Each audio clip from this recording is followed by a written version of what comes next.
I'm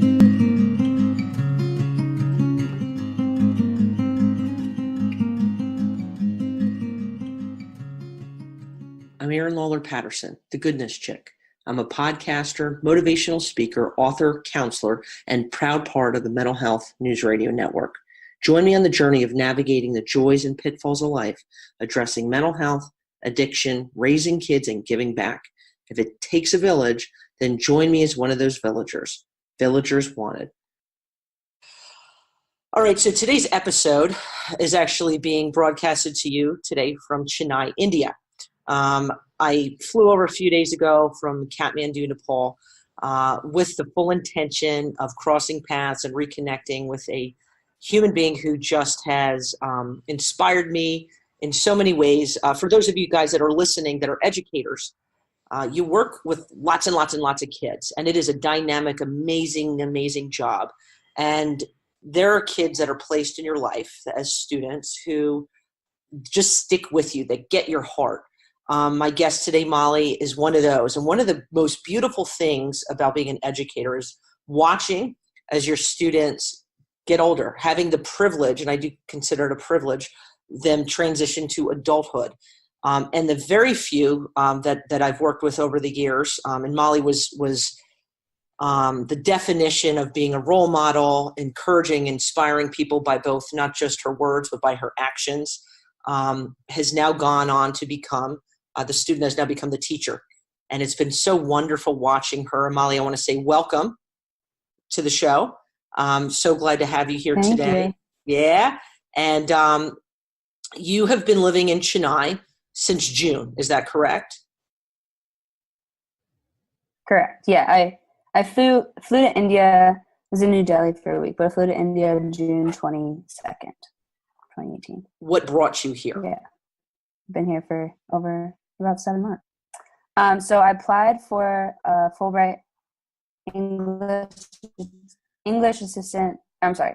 teacher assistantship, which is like a student branch of the Fulbright Scholar program. I chose India specifically was because, again, I learned about it very, very fast, the program and the opportunity. So went on the Fulbright website, and there's all like these summaries of because each English teacher assistantship in other countries varies a little bit.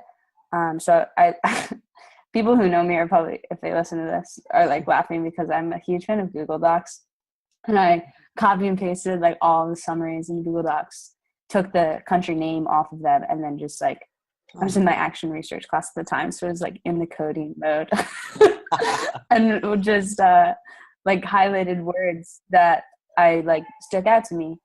And really the reason that India won my heart as soon as I read it was because, unlike the other countries, I felt like, so the idea of the Fulbright program as a whole is like to cultivate cultural exchange. But the wording I felt of the Fulbright program, which is actually called the Fulbright Nehru Fellowship, because it's funded by both the Indian government and the U.S. government. It's the only Fulbright program where that is the case. It's funded by both. I thought that this one didn't necessarily highlight me as an American going in and like kind of implementing my Americanness, but more so me going in and excitedly adopting India and like their culture while being American, understanding that me just being there would be the exchange in itself. So yeah, that's why I chose India. That's how the Fulbright program happened. Okay. Which is interesting. I feel so lucky to be. Yeah, and it's kind of interesting how you kind of narrowed it down. Is. I mean, how you decided to go about narrowing it down, I think was pretty fascinating. So I want to ask you this: from the time you left the airport in the States to when you actually arrived in India, were your expectations, were they met? Was it the same that you were thinking, or were your ideas and kind of preconceived notions challenged a little bit?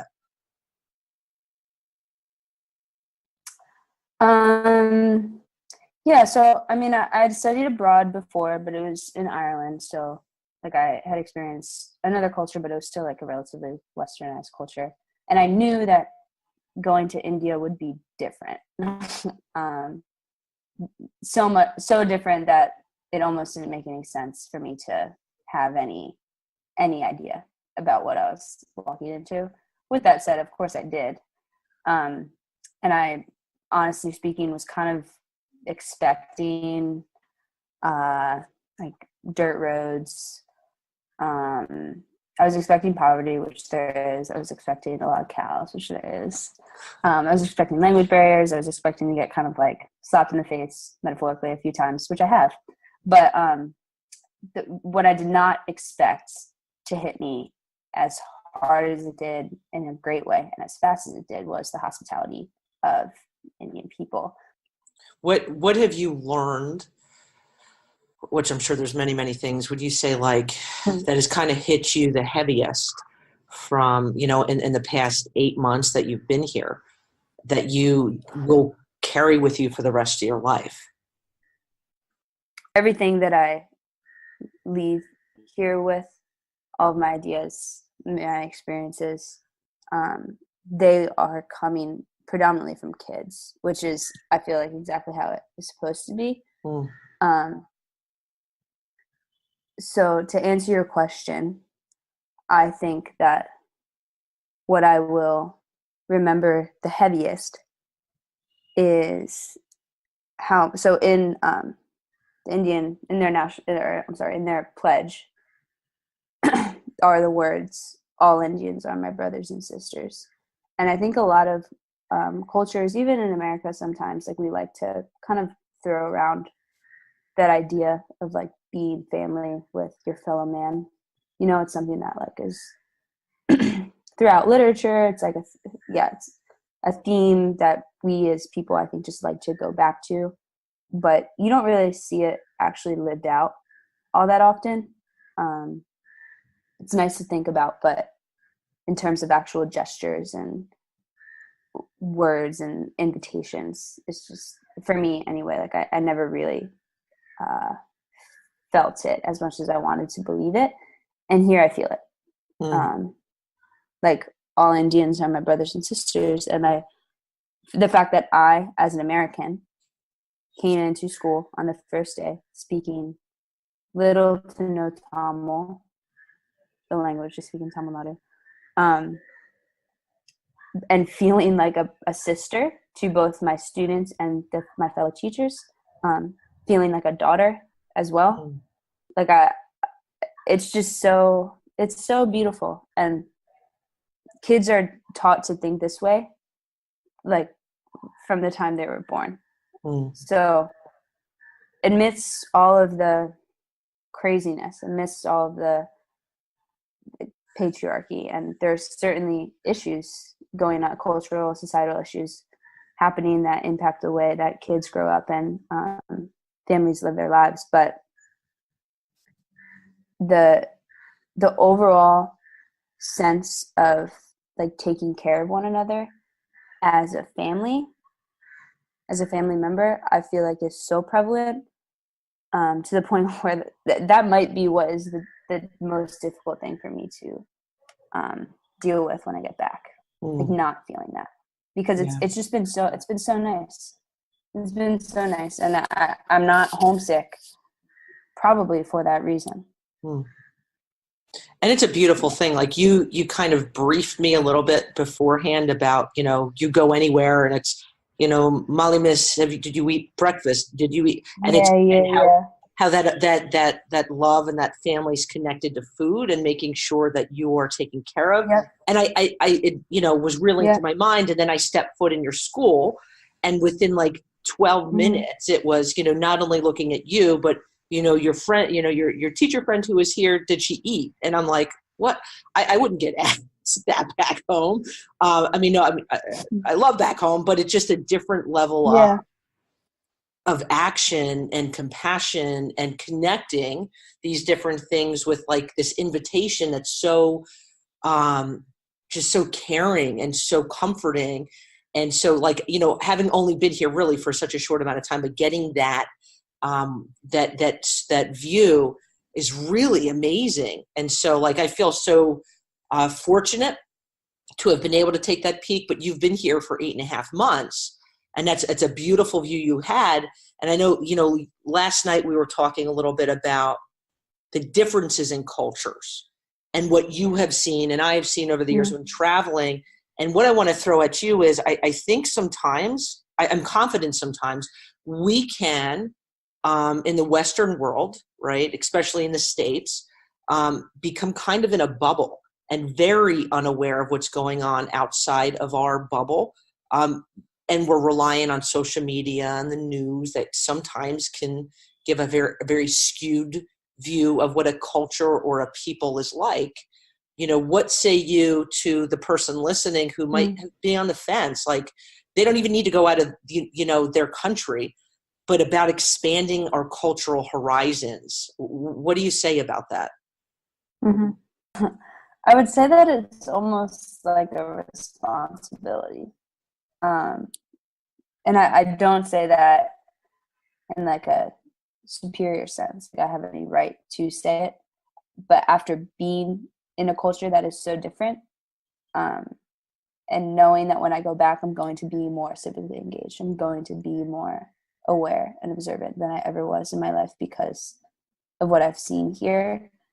I think that just like as citizens of the world, never mind like what country or religion you belong to, being open to see how other people live, and also being able to realize how relatively small the world is a responsibility. So if you can do it, I know that it's expensive. I know that it requires planning. I know that it's a disruption in schedule, but it has like already changed me. I think going to Europe changed me. Traveling anywhere changes you if it's different enough, and if you are able to like recognize that difference. So yeah, I would say do it. And also before my dad was definitely very nervous for me to come to India, which is funny because like he did the same thing when he was my age. But I guess just like being his little girl, he was nervous. Before I got on the plane, he said,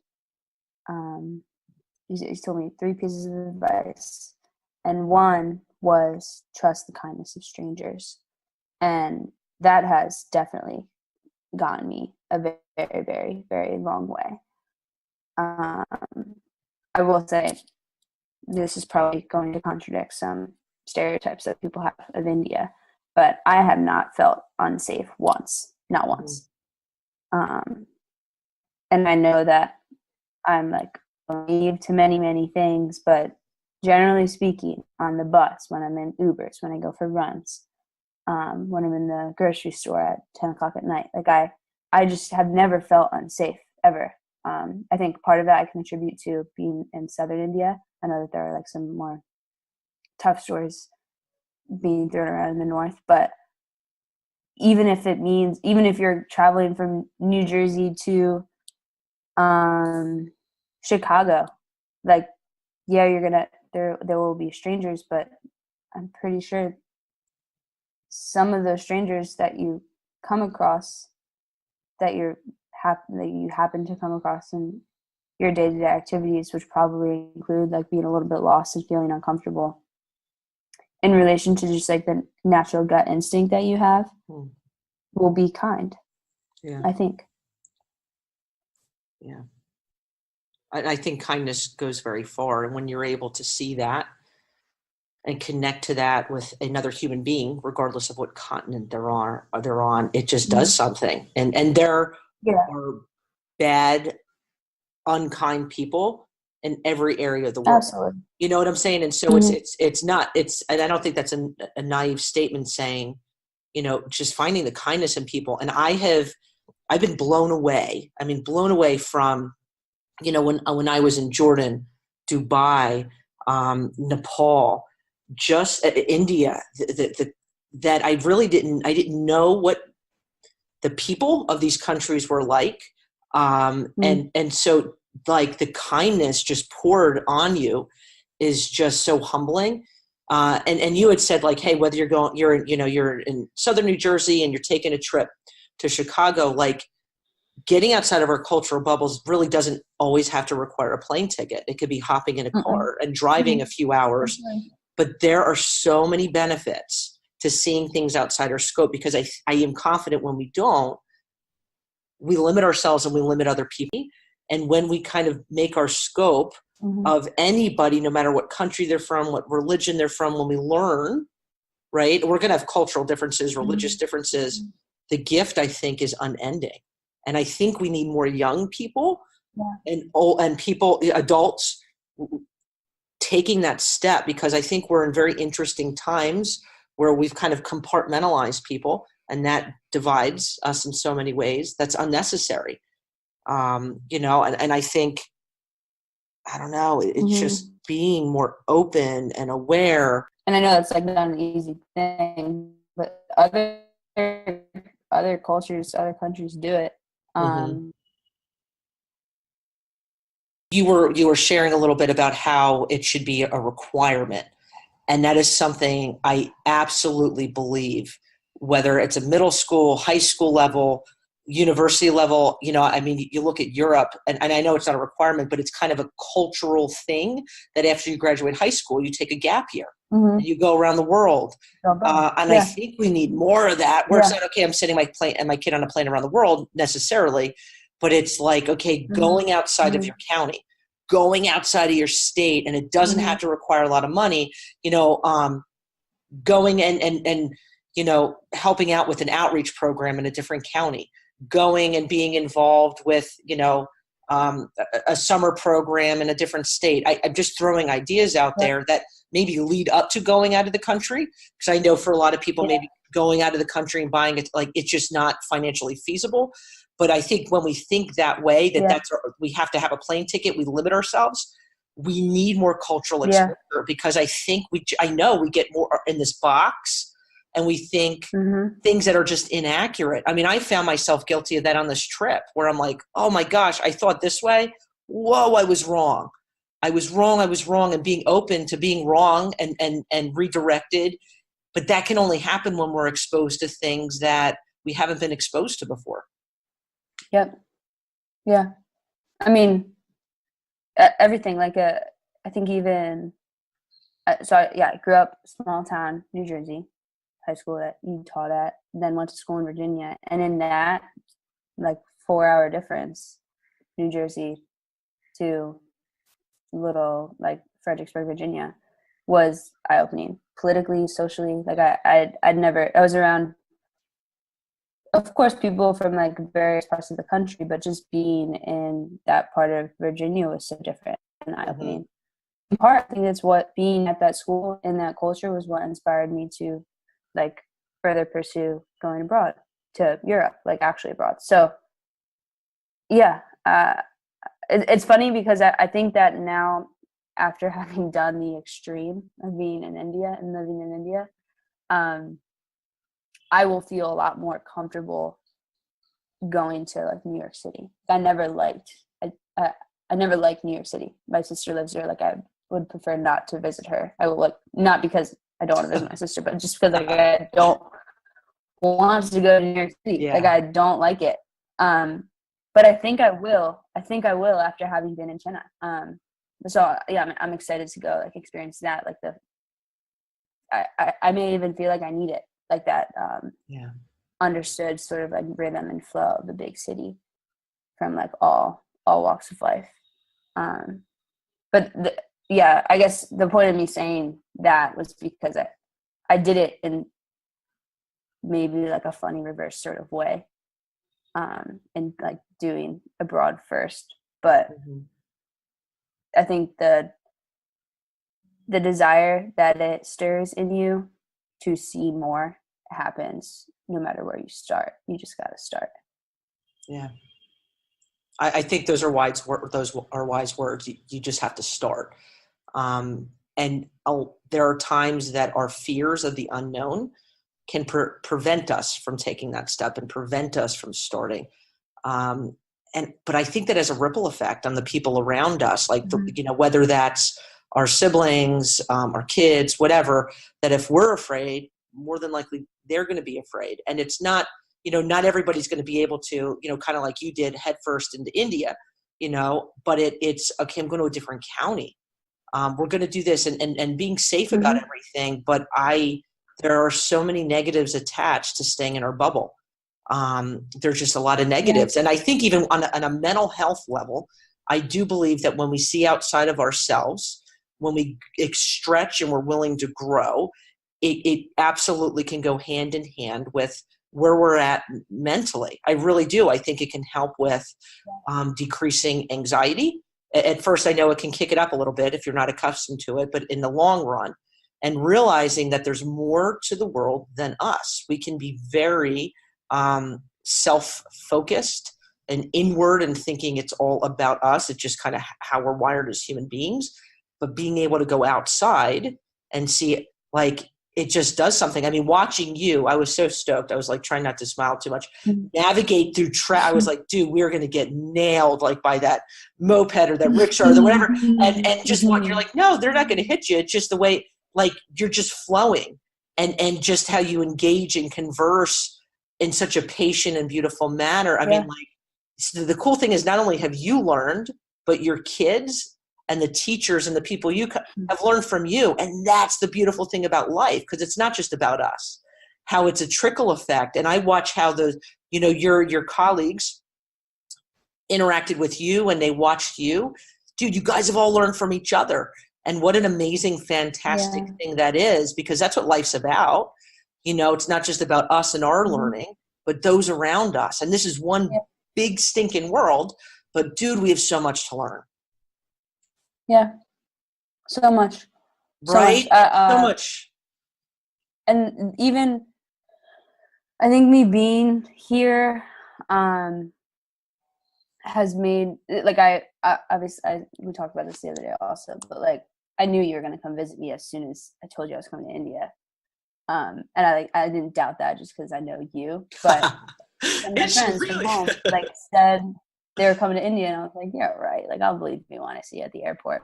But they're coming, or they have come. And the one, so like my parents came, that was special for obvious reasons. My best friend came for 4 days. She's also a teacher. She teaches in Richmond, Virginia. And her kid, and we have been conversing throughout my experience here about our experiences as first-year teachers, considering I'm doing my first year as a teacher in India, which is hilarious. Woo! But her kids know things about India. Like, they saw pictures that she went back her first day and gave them a bunch of Indian snacks and showed them pictures of my classrooms and videos of my kids, and her with my students throwing up the South Side Richmond symbol, drawing the link between the South, whether you're in Southern Virginia or Southern India. I've sent them postcards. So even that, there are so many things that I feel like my friendships and the relationships I have are just stronger now because of the connections that it's allowed us to build between our kids. Yeah. Speaking between as a teacher, teacher student relationships. I think this might be a little romanticized on my part, but I feel like students are in the same classroom on some days, and that's special, especially considering that a lot of those kids have never dreamed of going out of the country, especially India. Their teacher had never been out of the country, my friend, before coming to India, and she did it and then went right back to school with them. So she was definitely uncomfortable, but I think it's going to be a trip that both of us will remember forever, and so will her kids. Yeah. I think there's unhinged benefits to being uncomfortable. I really do. And even the gift that you gave the students that you're working with here, with pen paling with people from the States, and the gift that's brought to those people, it opens doors. And I think it really is so much easier to do than we think it is. Especially with social media, engaging with people from different cultures. right? I mean, not in a like being smart about it, that it's not anything super sketchy, but it's there's so much world out there, and there's so many benefits. And I want to say to you, like, good on you for jumping on the cultural, like you went head first, baby. And what a change it is. I think it's impossible to do something where you're gone somewhere for longer than a few days. You're part of a community where it does not forever change you. And that is one of the best gifts that we can give to ourselves. That is absolutely one of the best gifts. And I want to say to you guys, listening, how in 2019 are you pushing yourself? How much do you really know about different cultures, different places? And in what ways can you kind of get on that train of, being more open, being more exposed to different things and learning from it, whether that's a pen pal, through your kid's school, whether that's, going to a different state, if you're able to go into a different country, whatever it is, but how. And I want to hear from you. What are ways that growth, man, is inevitable when we're able to do that. And so, I hope that's something you think about, Molly. I just want to say thank you from the bottom of my heart. It has been just an honor to be able to just chill with you here in Chennai, to watch the student become the teacher. And you had said something interesting earlier today about how your students have taught you. And I can tell you, over the past 10 years I've known you, you've inspired, encouraged, and challenged me in ways that you'll never know. And I want to say thank you for that. Just keep doing goodness, my friend. Keep doing goodness. And to you that are listening, we're never, ever too young or too old to learn from one another. Peace, love, and goodness, my friend. If you enjoyed today's show, I encourage you to visit goodnesschick.com and sign up for my newsletter, providing insights, encouragement just for you. Thanks for listening, my friends.